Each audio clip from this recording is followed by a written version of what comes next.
Hello, everybody. Drasco here from 10knorm.com, where my main mission is to help heart-centered entrepreneurs who know all the business strategy normalize their next 10K month, week, day, etc., their next 10K milestone, and do that by mastering what's between their ears. And today's episode, we have a real talk segment where I bring in a heart-centered entrepreneur who isn't seeing the consistent, stable growth in their business. And then live on the call, I get to help them break one specific aspect that is most overlooked in business strategy, which is the inner aspect. So basically, today's guest, we have Mayim Vega, and she's here to empower people to become the healers of their home and their community and to build a profitable health coaching business in the process. And just has a website, aruka.com, which is a health coach certification program, and just one of its kind because it combines naturopathic herbalism, holistic and life coaching, and online business and marketing all into one program. So all of these three fields are important for becoming a holistic healer. So yeah, this is definitely something that's right within the wheelhouse of 10K Norm. So ma'am, thank you very much for being on. How are you doing today? Great. Thank you so much for having me. It's Mayim, though, actually. Mime, yeah. Sorry, I always there's at least one name I always screw up every time I do these, so I apologize. It happens all the time with my name as well. So Yeah. I tried, but I promise I will do better. So on that non-perfect note, I'd love for you to just dive into, how is it that you got to doing what you're doing, and kind of what brought you here, and just kind of break it down for us, who you are, what you do, and why you do it. Um, yeah, so I guess with my with this specific business, the Aruka.com business, I started in 2009, the website, and I was mostly helping people, coaching people on a one-on-one basis. But before, the way I got to doing that in the first place is in 2000, what was it, 2005, I think it was. I had just like a major health crisis and I thought I was going to die. And I had started getting these terrible migraines and they just got worse and worse and worse. And at first I would take just like Tylenol and, over the counter medications and extra strength Tylenol and stuff like that. And it just stopped working and the pain just kept getting worse. And I had already had two children by that time. But the pain that I was feeling was worse than childbirth. And it got to a point where I thought I was going to die because, well, just the pain was so great and I couldn't sleep. I couldn't sleep at night anymore because all I could do was think about the pain that I was feeling. And so I told my husband to rush me to the emergency room at the hospital. And we dragged our two babies at the time because we didn't have any babysitters or anything. And we waited there for a long time. It seemed like, all night, like maybe 8 hours. We were there all together. And we were waiting for most of the time. And when they finally called me up, they took a bunch of tests and they asked me a bunch of questions. And then we waited some more. And then they called me up again and they're like, well, we can't find anything wrong with you, but the doctor wants to talk to you. So I talked to the doctor finally after many, many hours. And the doctor says, we can't find anything wrong with you, but we'd like to rule out the possibility of a brain tumor. And so we'd like to do a CT scan on you, but it's very expensive. And we didn't have insurance at that time anyway. So even if we had insurance, it wouldn't have covered it. It would have still been an extra expense, even with insurance. So I was like, okay, well, how much does this cost? And she's like, $2,000. And this was a long time ago. It's probably more expensive now. So I was like, well, I think I'm about to die. So what's $2,000, right? So I did the $2,000 and I took the CT scan and then I waited some more and then she finally called me up again. And she probably talked to me about like 15 minutes the whole entire night in total. But when she called me up the second time, she's like, well, good news. There's nothing wrong with you. You just have a really bad headache. And here's some Valium, basically really strong painkillers. I was like, okay. Like I was so upset. Like I was about to die. And she was telling me there's nothing wrong with me. And I had taken Valium in the past for, other issues. And, I took it, but it didn't help. It gave like a temporary relief, but it didn't make the pain go away. And I was like, we ended up spending $4,000 in all that night for the hospital stay. And she spent like $150,000 to $400,000 on her medical education. And how much did the CT scan machine cost? And the education of all the nurses and the other staff there, and how much did the hospital cost?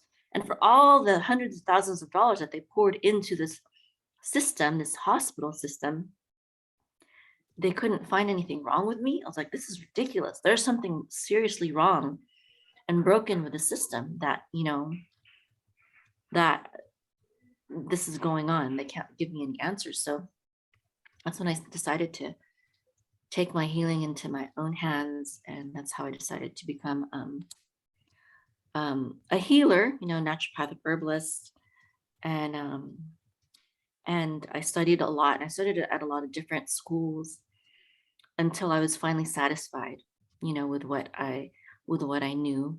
I studied different things: herbalism, nutrition, orthomolecular medicine, and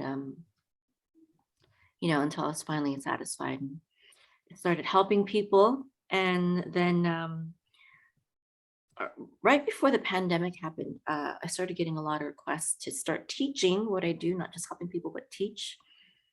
And at first I wasn't too interested, but I felt like because of, everything that happened with the pandemic, that I felt like I was being called to do it, led to do it, like it was, my purpose. And so I started the certification program. And so I'd really like to build that up. So not just to help people, but to help people help other people. You know what I mean? And it's a new venture, and it's more time intensive. Before it was just like kind of word of mouth, and now I'm like actually having to do marketing. And I'd really like it to be like the main thing that I do. And I'd really like it to be the kind of business that can be like a legacy, a family legacy that I can leave, to my children, and they can take over. One of the schools that I learned at School of Natural Healing with Master Herbalist John R. Christopher. He was a great late herbalist, and he had a school and he passed it on to his son. And I know a lot of holistic healers who have done that, where it started off as one doctor, healer, herbalist, or whatever, naturopath, and then their work was so impactful that their families lived on after them. It was a legacy that they left to their family and to the world. And so I that's what I want. It's my passion, my dream, my vision. So is that Very good? cool. Yeah, no, Okay. that definitely covers it. And I mean, it's such a common story with regards to a lot of the people that I have on the show, which is they ran into something that, traditional methods could not fix, took it into their own hands to actually fix, and then it kind of sparked this new trajectory in their life. So 100%, I see myself in that, and I see so many of our other guests being in the same boat. So thank you for sharing that. So then I'm curious, like initially you kind of figured out what was wrong with regards to your health, as far as like solving it on your own with regards to your nutrition, the herbalism, Through my etc. studies, yeah, I Yeah. put the pieces together. Okay. And you were able to overcome what the ailment was? Yeah, I mean, it wasn't that hard. And and then I started helping other people with various issues, cancer and hypertension and different things. So Okay, so you had your own clientele, like as far as like helping people heal, and then people, yeah, other practitioners started coming to you, like, how can I do what you do? And that's where yeah, this whole Aruka like business was born, where you teach them. Is it the business side of like the practice, or like what is it specifically that you teach no, them? not mostly. No, mostly it's the holistic health and healing side. And yeah, it was yeah, when it was just, I guess, normal people asking me to teach, I wasn't that interested. But when I started getting medical doctors, and I even have students that are nurses, and medical technicians wanting to learn. I was like, wow, maybe I should start teaching, because I even have medical professionals who are saying we want to learn this stuff. So when enough people, started becoming interested, I felt like it was the right time. Got it. Okay. So it's basically now you're getting other healers asking you, how do I have the skill set to heal in the way that you've done it as well? Kind of like Yeah, back towards that. yes, but it's not only open to medical professionals, of course. I mean, it's like I have people who have no medical or health background at all. They just are mothers, or just people who are interested in holistic health and healing. So it's really open to everyone. Because when I started my journey, I didn't have any kind of health background at all. So Got it. Okay. So in that case, that brings us now to the current business and, doing this work to actually teach the art and the science of, your modalities. mhm. So what do you feel like, well, I guess my first question to you is like, what do you feel like is the next milestone that you actually want to hit in the business? Well, most of my students are people that have been following me for a while on YouTube, and that's great. I would like to be able to um, reach a cold market, a cold audience. And I feel like I need like a really good presentation, webinar, something like maybe like a TED Talk type of um, presentation or speech that is very kind of deep and impactful. Because the advertising that I have right now, it's really short, and um, I just feel like I need something more impactful to get my message out. But I don't know. I think that kind of thing takes a lot of time and thought. And then another thing that I do is I will like I'll do it, and I'm like, oh man, I'm not happy with that, and I'll like redo it, redo it, redo it, and it's hard to like you know I don't know. I just need to. I need to do it, but it does seem like a big task, to make that kind of presentation, ad, video, whatever, that I can promote on YouTube and Facebook and the different networks. But I feel like that is what I have to do to reach a cold market. Is just kind of go deep and present, kind of pour my heart out in like a one presentation, because I feel like how else can you make that journey short if you don't give them a lot, if you don't take them through a lot. Because the people that have signed up, they already have a trust level with me, because they've been following me. But I don't know. I feel like I can shorten that journey if I have something, an asset, that gives them more in at one time. If So that makes if I had a, like, if I booked a room and I put 10, other medical professionals that are really interested in herbalism and applying that to their own practices and into their own toolkits, and then I put you in front of that room to speak to them, would you need preparation to speak to them, or could you just speak to them right then and there? I don't know, like talking in front of medical doctors, to me, I never want to directly target medical doctors, because I always feel like, Okay, so scratch medical doctors, but okay, let's just say the I would nurses and the people that you were talking about before that have been asking you about stuff. I have 10 anyone from my, strangers that are really yeah. interested in doing this for themselves. I put them in a room and I say, hey, why don't you just go in there? They're all your people. Speak to them. Would you know what you need to speak to them about, or would you need preparation?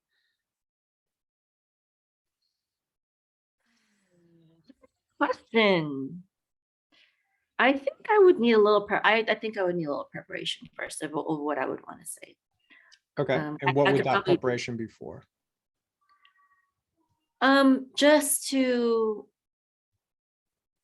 have it in my head what the main points are that I want to hit.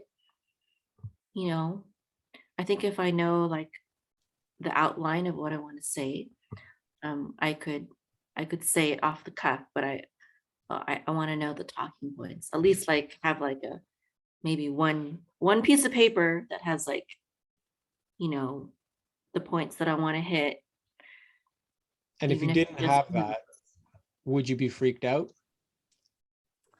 would I be freaked out? I would do it. Like if I had the opportunity to do it, I would do it. I'm not like I love public speaking, and so I would do it. So I mean, I go on podcasts all the time, and um, I do that. So Okay, so you would do it. mhm. Would you have enough material in your head as you are right now to deliver value? um, for certain people, yeah, I think so. Yes, I mean, uh, maybe people that I'm the right fit for, probably. Yeah. Which would Mhm. be what? Well, I'm very religious and very spiritual. So I think someone that is not, um, doesn't have like a Judeo-Christian mindset would not want to um, study with me. They might be annoyed by me. Um, um, it should be someone that's already open to holistic health and healing. I can't, I'm not here to convince anyone, especially with this program. I'm not here to convince anyone that this is the route to go. They have to already be convinced that um, holistic health and healing, they have to have some kind of intuition already inside of them that says, this is the way to go. I just, how should I do it is really what I feel my program is for. This is I feel like this is the way. If you have faith in God, um, then this is probably the best way. If you have a Judeo-Christian faith, and you want to learn about holistic health and healing, this is the best way. Okay, perfect. So then let's rephrase that again. If I put 10 individuals who are Christian, very religious, aligned with regards to your worldviews, and want to get into natural health and herbalism, I put them in a room and then I just said, hey, uh, no prep time. You got to go into that room and present to these people. What's the primary thought and feeling that comes up right away? Um, yeah, Jews, Christians, or even Muslims too, I think. I would do it. I would just do it off the top of my head. I wouldn't not take that opportunity if I had that opportunity. Okay. And what would you talk about? Okay. I would talk about my journey to, kind of like what I just said to you, and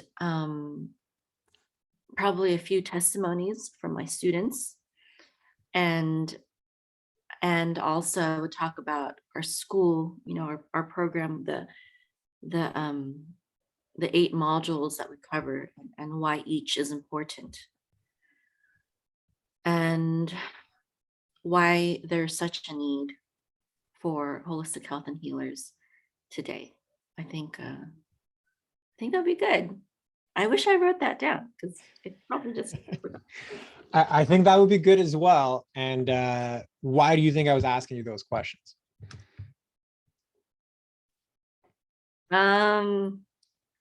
Because I I don't know. Because if I'm passionate about it,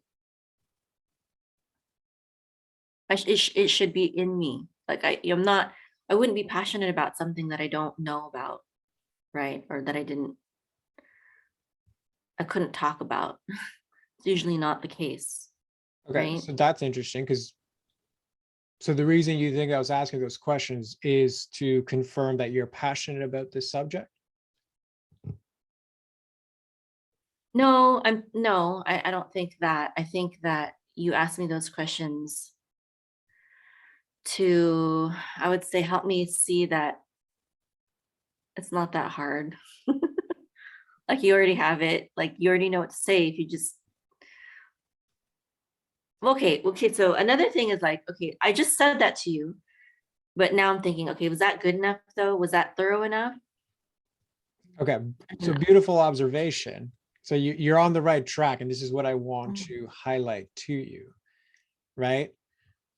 I can't speak to individuals in a cold audience because I don't have the perfect thing to say, the perfect webinar, the perfect video, the perfect explainer modules, the perfect advertising message. Yet when I prompted you, like, look, just how many prompts I've had to give you to be like, so if I gave you a room full of the 10 perfect people who are your perfect exact fit, I had to refine that, for your brain's kind of perfection tendencies multiple times until you were like, oh, wait, I'm in a room full of like my perfect 10 people. I can just tell them about my story, what I do, why it's great, and, why they should or should not choose me. Like, look how many iterations that took, right? The reason I asked you those questions is like spending this much time looking for the perfect thing is probably taking you away from the pieces that are right in front of you, which is you already know what you need to speak about, who you need to speak it to in the way that you need to speak it.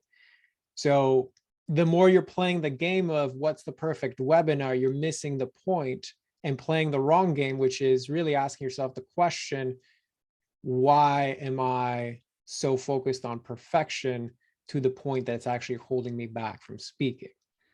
Like, does that make sense? Yeah. You know why I think I am. One reason why I think I am is because when I post a video, like everyone will see it, all my followers will see it.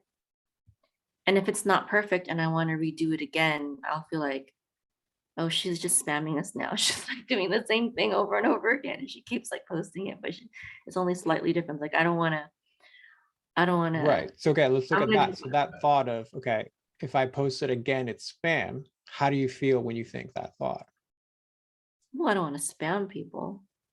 Okay, I that's mean, I'll another spam them opinion. with I'll spam them with new things. I don't want to spam them with the same exact thing over Okay, because I which feel like is that. like, what's the feeling though? Because that's just another layer of the narrative. Well, I don't want to spam them with the same thing. I can add a different thing. Like, we're just kind of exploring the story more. When you think that narrative, what's the thought that comes up? Or sorry, what's the feeling that comes up?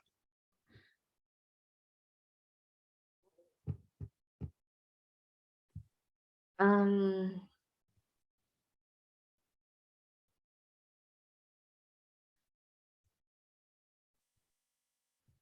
well, like I just did a video yesterday.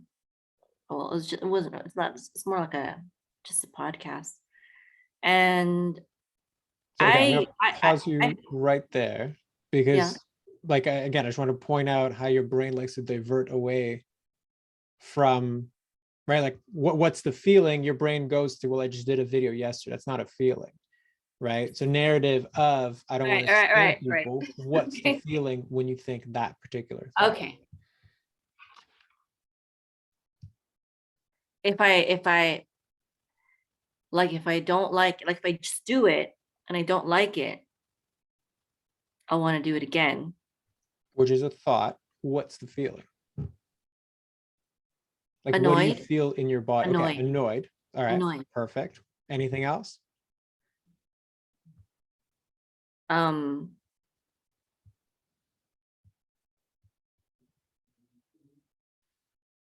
no,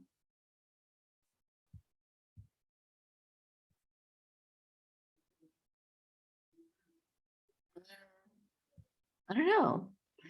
Annoyed. Okay, I'm certainly annoyed with myself. I would be with annoyed with myself. yourself. Okay, beautiful. So when I think the narrative, okay, I can't keep spamming people with the same thing again and again. I got to come up with something different, but I don't know what different is. As a result, I end up feeling annoyed. Okay, what action do you take from feeling annoyed?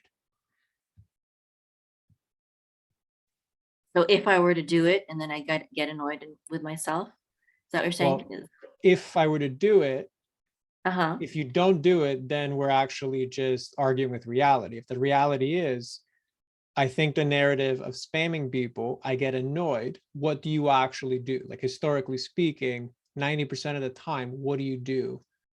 Thinking that narrative, feeling that feeling, what do you actually Yeah. do? Okay, well, what I'd probably do is I would be unhappy with it, but I would want to do it again. And because I don't want to spam people, I would wait for a while before I Okay, publish so a the new one. action is waiting. So I take Hmm. no action. I kind of am stuck in inaction. Yeah. The surrounding thoughts around that are justifications. If I wait, then I'll come up with a better idea. And then, so, okay, those are thoughts, right? So I think that narrative, I feel annoyed at myself. I don't take any action. So I kind of stand still. What's the result of that standing still?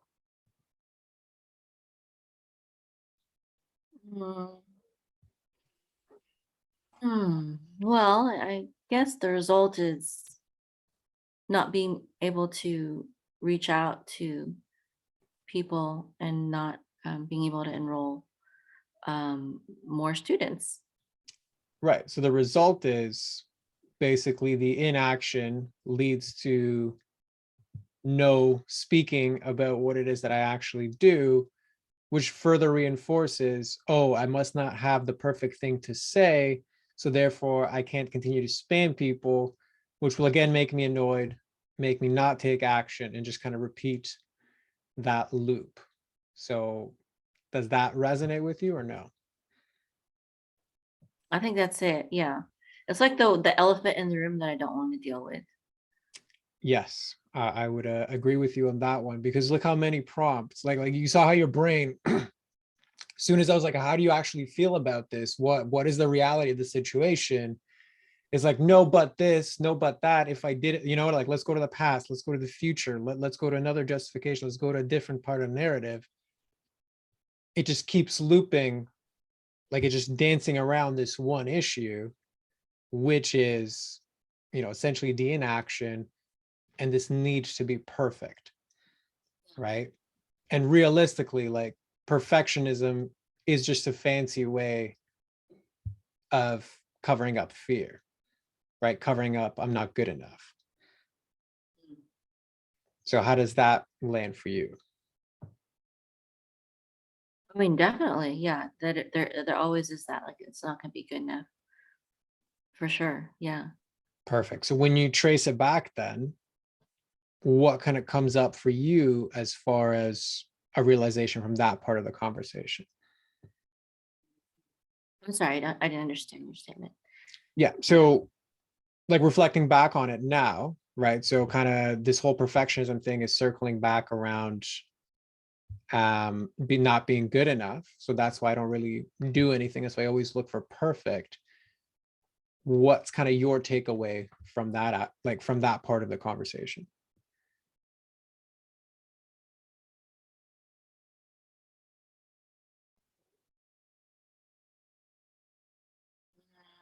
I think maybe I care too much about my self-image in a certain way. I mean, I'll say what I mean, I don't care about it in terms of, I can say controversial things, but in a different way as like I don't. Yeah, I like, for example, when I was making my website, I obsessed over that thing and like I wasted a ton of time doing it until it was perfect and I still keep changing it. I always feel like it's not good enough, but it's like I know it doesn't matter that much, but I don't know. It's I guess it's obsessive compulsive. Well, I'm it could be obsessive compulsive, but really it's just an extremely hyper attentive self-consciousness, yeah. right? Because if you can continue to be so extremely self-conscious, then it's like your brain is always on alert trying to pad the world so that you never have to threaten your self-esteem, or you never have to threaten and start to poke at, like, am I really good enough? Because everything that I do has to be absolutely perfect. If I don't do it any other way, then, I'm at a threat.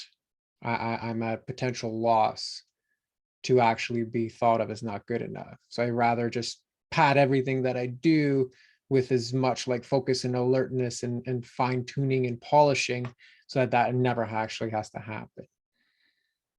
So does that resonate with you?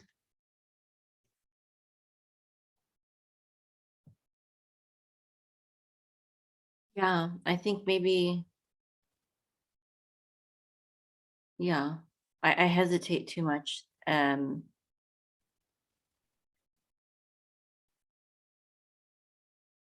Yeah, I hesitate because I don't want to I'm afraid to put out something inferior because then I won't like it and I'll feel like, I don't know, I don't know, I feel bad. I feel, yeah, where I should just not feel bad. I don't know, what should I do?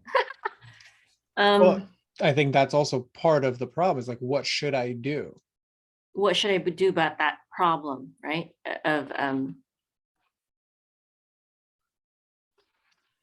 Right. So I think number one is recognize where your brain is taking you right now. Right. mhm, Yes, you took a courageous step to get onto a platform like this and actually be coached live. I think that is an amazing first step that many people don't choose to take. But number two, look at where your brain is defaulting to, right? We've just had a conversation that basically allowed you the awareness to realize, okay, so all of my perfectionism is really about not being good enough. Let me ask this stranger on the internet, like, what should I do about being good enough? Okay. Yeah, I know. I've been there, so I I get didn't, it, but right? I didn't even think like that was my issue. I agree. And that's kind of what I wanted to circle back to, is like, to what Yeah. degree do you think this is about getting the right webinar? And what degree is this about embodying the value and the worth that you inherently have?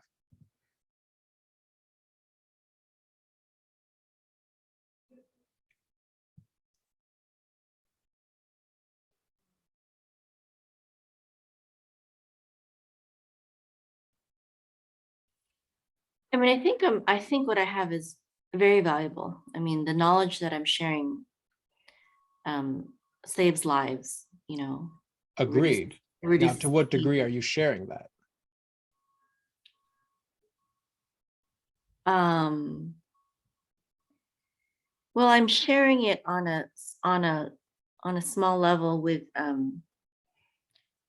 with my videos, but I know that people, I mean, the reason why I created the school is because I want people to get a deeper knowledge because I'm, you can't Right. have So put a different way, is the degree of depth of knowledge, right? The degree to which you know this material deeply, you've lived it, it's healed you, you know its power, is that matched by how you're actually showing up?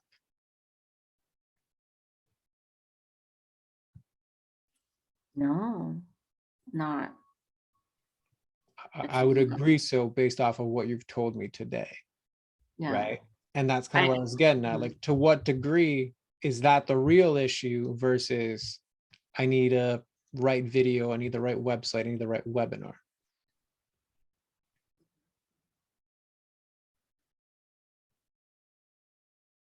That's a good point. Mhm.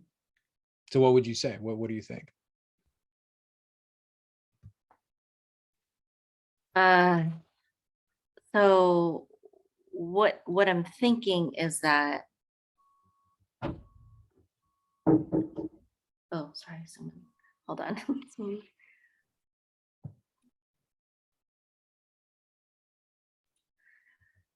I would say so my perfectionism and my focus on my self-image is getting in the way of my mission. I think I would say that when it shouldn't. I think I'm too focused on outward and petty things, like how perfect my webinar will be, how pretty my website is, that kind of thing. I'm kind of feeling guilty now. Okay. Would the guilt help you overcome that? I don't know. I don't know. If you had to guess, what do you think? I hope so. Have you guilted yourself into success before?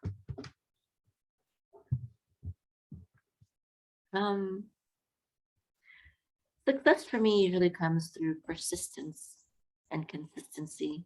Fair, but the question was, have you guilted yourself into success before? I don't think so. No. Yeah, I don't think so either. It doesn't usually get you very far. And if you think Commitment. about it, all of these cycles are really guilt and shame cycles to begin with, right?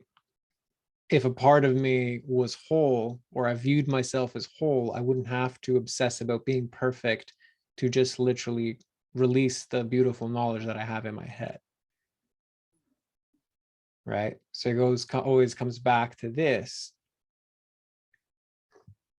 You can go searching for the perfect webinar, the perfect marketing strategy, the perfect business strategy. You might even find them. You might even execute them. But to what degree are they going to be successful when the intention you're bringing into all of them underneath the surface is really, I'm imperfect. I don't know if I'm good enough. I'm not being my full self. Are they really going to be successful to the degree that they can be and reflective of the knowledge you do have until you overcome the inner pieces?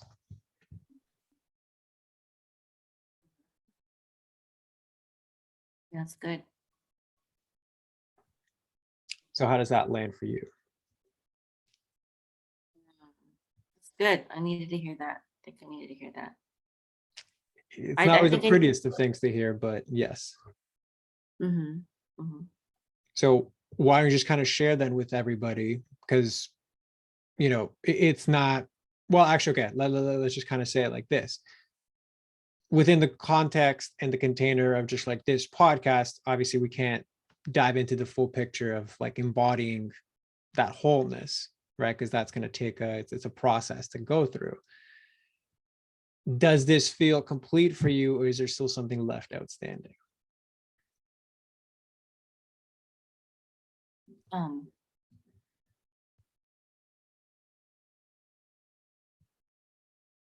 it feels good. It feels good. Okay, fair Yeah. enough. So then why don't you just kind of close this off with sharing with me and with kind of all the listeners, what you kind of started with, what your biggest takeaways were, and the realizations that you've had. Just kind of summarize it in your own words for us. Well, I think that I feel like I've been putting things off that I think would be the best for my business because I thought it was just procrastination, but there's something deeper than the procrastination, and that the procrastination is just a defense mechanism for fear of not being good enough. Um, but when I let myself do that, I'm actually um, I'm I'm I'm defeating myself. It's not that it's not that my webinar didn't work. It's that I didn't even let it go out so that it could work. I'm like saying, no, you can't make a webinar because you're not good enough to make a webinar. I didn't think about that, but that's what I was doing. Yeah, that's amazing. That's exactly at the heart of my work and kind of what I specialize in. But it's that piece. When you're doing the things, but the things aren't working, usually what we're neglecting to do is view the part that we bring to the thing. Okay, and this is the thing for you is the webinar. So yeah, I think that's a great realization. That's a great way to kind of, close this off, because I think it gives you enough awareness to go forward and explore that. So in order to close us off, then, want to just kind of break it down, who's the best person to contact you? Where can they find you?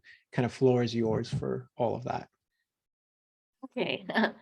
Well, yeah, if anyone is interested in becoming a holistic healer and learning about naturopathic herbalism or orthomolecular nutrition or health coaching, that's what our program does, arukah.com, arukh.com. And yeah, I mean, it works. It's so needed. And I mean, we have even medical doctors and medical professionals who want to learn this stuff and are using this stuff successfully instead of the things that they're learning in medical school or nursing school or whatever. So this is really powerful stuff and needs to go out there. So, and we need more healers in the world. We need people, the Bible says, my people perish for lack of knowledge. I think that's a very key thing when it comes to not just biblical, religious things, but also when it comes to health and healing as well. 100%. And that's such a potent message in the time that we're recording this in. So I 100% agree with that. So yeah, I mean, thank you very much for your courage to come on here. Thank you very much for sharing that. And we'll kind of close it off at that. And for everybody listening, we'll see you on the next one.